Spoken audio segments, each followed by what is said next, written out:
7వ తారీఖు భాద్రపద పూర్ణిమ పరమ పవిత్రమైన గ్రహణం కూడా ఏర్పడింది. రాహుగ్రస్త చంద్రగ్రహణం.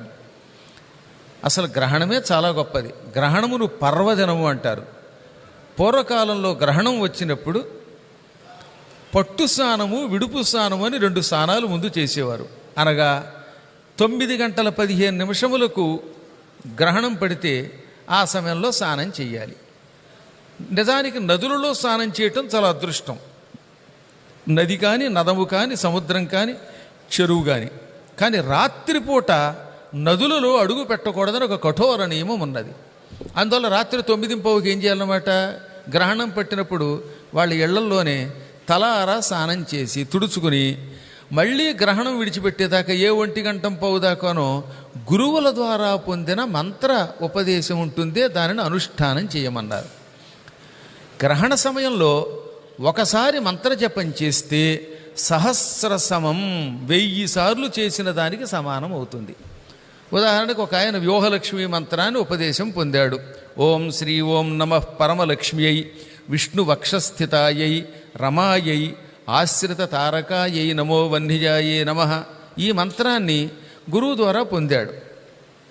అది 1000 సార్లు చేస్తే కానీ 1000 సార్లు చేసిన ఫలితం రాదు. ఈ 1000 సార్లులో కనుక మనస్సు చెదిరిపోతే ఆ చెదిరిపోయినప్పుడు చేసిన జప ఫలితం కూడా మనకి రాదు. ఎంతవరకు మనస్సు లగ్నం చేసి జపం చేస్తే అంతవరకే ఫలితం. కానీ గ్రహణం నాడు ఒక్కసారి మంత్ర జపం చేస్తే ఒక్కొక్కసారి చేసినటువంటి జపం 1000 సార్లు జపం చేసిన మహాఫలితం ఇస్తుంది. కనుక గ్రహణ సమయంలో జపం చేయమన్నారు. అందుకని గ్రహణం కోసం ఎదురు చూసేవారు ఋషులు. ఈ సమయంలో గాయత్రి మంత్రానుష్ఠానమో, సూర్యమంత్రమో, విష్ణు మంత్రమో, శివమంత్రమో, వ్యూహలక్ష్మి మంత్రమో, వసుధా మంత్రమో, పంచదశియో, షోడశాక్షరియో ఏదో ఒకానొక దివ్య మంత్రాన్ని విడిచిపెట్టకుండా ఎడతెరపి లేకుండా జపం చేస్తే ఆ జపం వల్ల వచ్చే ఫలితం ఇంతింతని చెప్పడానికి బ్రహ్మదేవుడి వల్ల కూడా కాదు. అటువంటి పరమ పవిత్ర దివసం పర్వదినం 7వ తారీఖు నాడు వస్తున్నది. రాత్రిపూట గనక మనం అక్కడికి వెళ్ళి స్నానం చేయలేం. ఇక 1:15 దాకా ఎంతో కొంత జపం చేసుకోండి. ప్రొద్దుటే అందరం కలిసి ఆ గోమతికి ఎడతాం.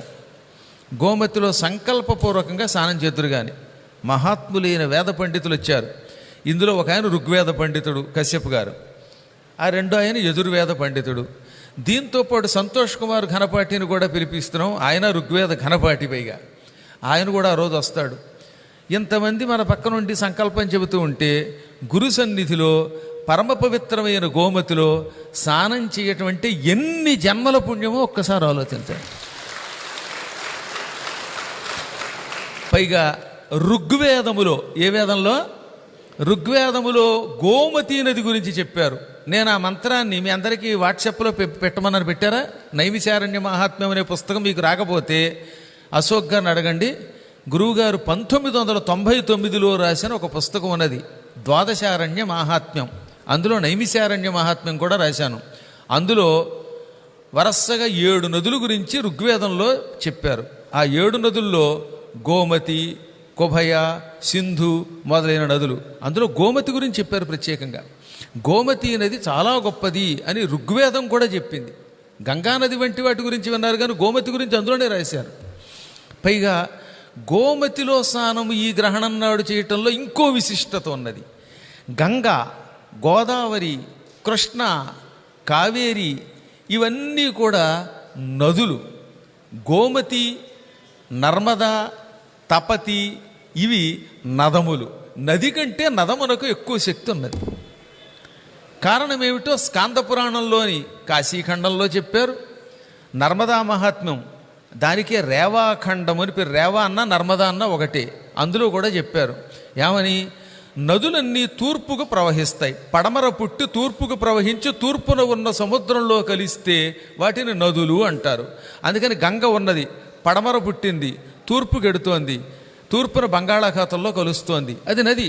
గోదావరి తూర్పున బంగాళాఖాతంలో కలుస్తోంది, కృష్ణ బంగాళాఖాతంలో తూర్పున కలుస్తోంది.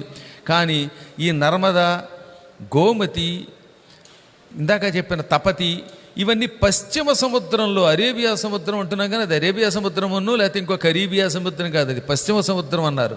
ఆ పశ్చిమ సముద్రంలో కలుస్తాయి. అందుకని నదములు అంటారు.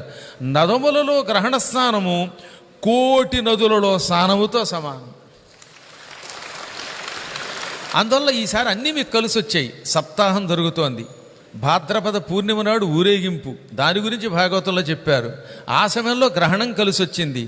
గ్రహణము నాడు జపం చేసుకునే అవకాశం నైమిశారణ్యంలో వచ్చింది.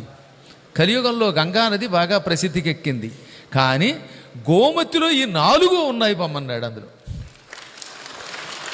కృతయుగంలో నైమిశారణ్యం అన్నాడు, తర్వాత త్రేతాయుగంలో ఉన్నాడు దండకారణ్యం అన్నాడు, ద్వాపర యుగంలో దారుకావనం, కలియుగంలో గంగలో స్నానం చేస్తే చాలు. గంగా 3 అరణ్యాలు మళ్ళీ కేవలం గోమతీ తీరంలో ఉన్న నైమిశారణ్యంలో ఉండడం వల్ల దీనికి అనంత శక్తి ఉన్నది.